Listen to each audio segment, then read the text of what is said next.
Is there anything money can't buy? Honestly, the question sounds a bit strange because we live in a time where almost anything can be bought as long as it's on the market. And of course, we say love or family or friends can't be bought with money, but that's not what Michael Sandel means by what money can't buy. In fact, it's the opposite. He's talking about things that are already being bought and sold, or things that could be, like human organs, but just aren't legal yet.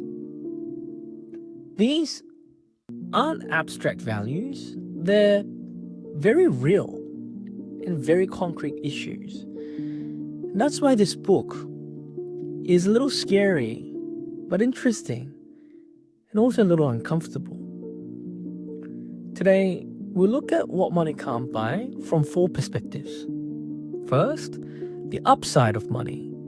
Money as a powerful incentive. 2, value distortion. How price tags change meaning.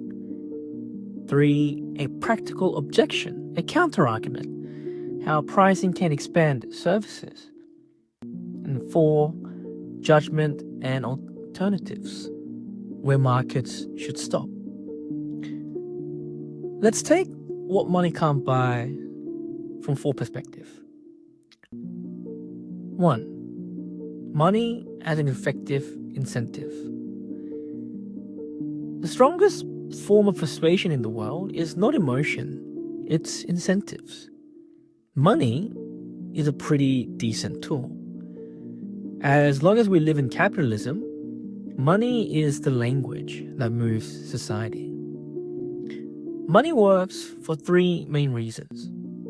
First, it helps allocate scarce resources.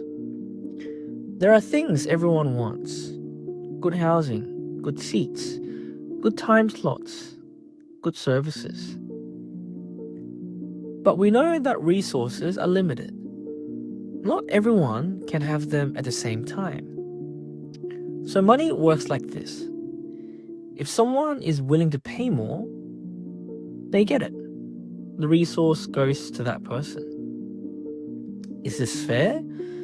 Maybe not necessarily, but in reality, it makes allocation possible. Second, money increases supply where it's needed. Hard, demanding work, most people don't want to do it. And that's where money comes in. For example, doctors are paid so much because the responsibility, skill, expertise, and time required, they aren't easy to handle. A 14-hour surgery isn't something anyone can do. These days, dermatologists and cosmetic surgeons may be making even more than that, but that's not the point. The point is simple. Money signals scarcity and pulls more people in. Third, money changes behavior. Sandel gives examples like paying children to read books or paying them for good grades. He's most critical of these ideas, but we can still ask, is it always bad if a child studies because they want money? What about tax benefits for losing weight?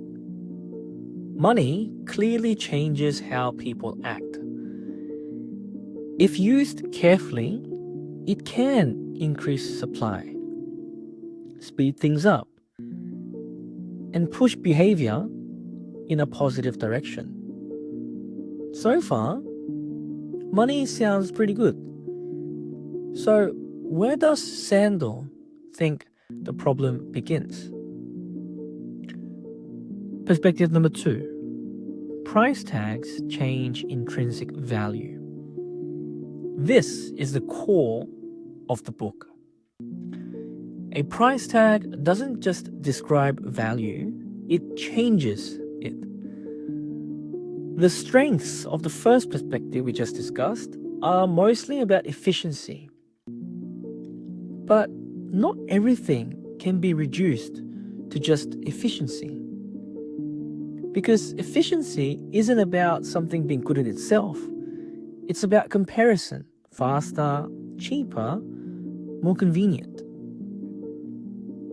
And the moment that language enters, the original meaning of an action, its intrinsic value, starts to fade. He uses examples that are meant to make us feel uncomfortable. For instance, public services. Imagine the government organizes an opera concert to provide cultural access to its people. That policy carries a public value. But if wealthy people pay others to stand in line for them and enjoy the performance without waiting, the opera stops being a public good and becomes something you can buy. The idea of publicness gets thinner, and purchasing power becomes the most important value. National defense and military. Defending a country is originally everyone's responsibility. It's part of citizenship. But let's suppose that the poor are paid to defend the country instead. Then defense, military service, turns into a job, not a shared obligation. A responsibility that the community should carry together now becomes a tradable service. Organs. Organ donation is meant to be an act of sacrifice for someone else. But once money enters the equation, the relationship easily shifts from gratitude and solidarity to a mere transaction. And as these transactions increase, they slowly change the emotional texture of civic life. Over time, we risk losing the invisible ties that hold a community together. In short, price tags weaken intrinsic value and can cause long-term harm to our civil society. Third perspective, pricing can expand access. If we stop here, right, then Michael Sandel can sound like a moral scold. But reality is more complicated. Values matter more when more people can access them.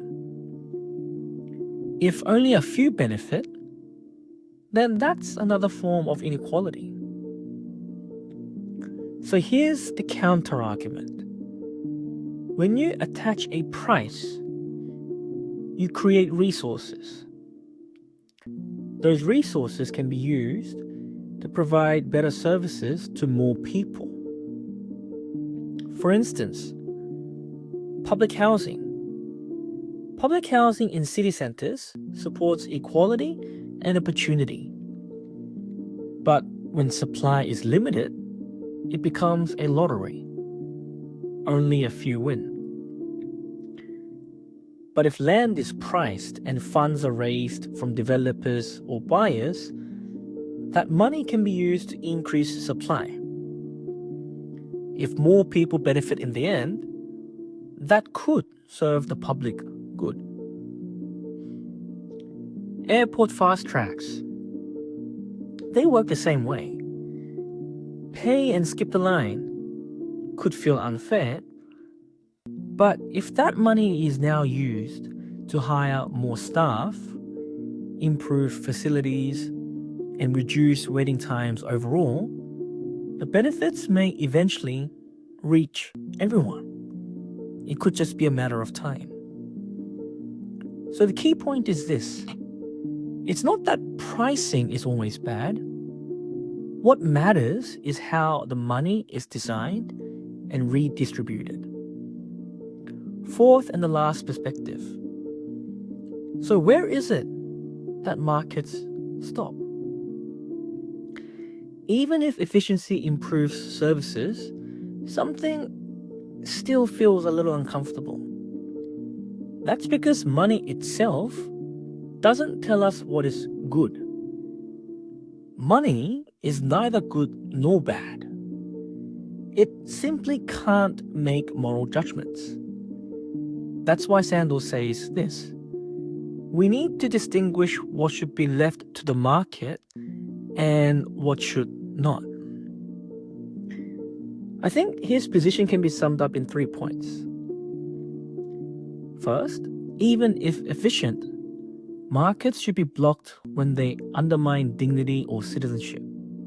Second, if transactions are allowed, safeguards like access guarantees must be built in.